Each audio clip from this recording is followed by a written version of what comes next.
Well, they made it to Paris. So the day started with the start of the women's Tour de France, the Tour de France Femme.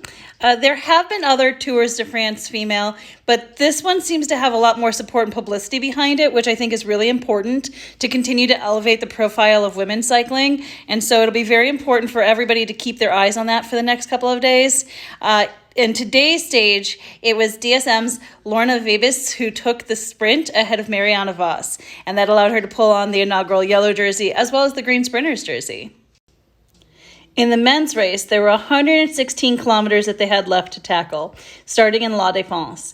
Of course, the first part of the day was the processional where we saw the jersey pictures and the champagne come out, but once they hit the Champs-Élysées, it was race on. So there was a small breakaway that made it off the front eventually. It was 5 riders that dwindled down to 4. However, they never really got more than about 20 seconds off the front.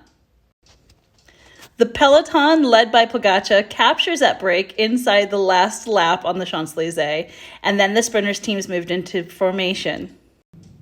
In the end, it was Jasper Philipsen of Alpecin-Deceuninck who was able to take the stage win.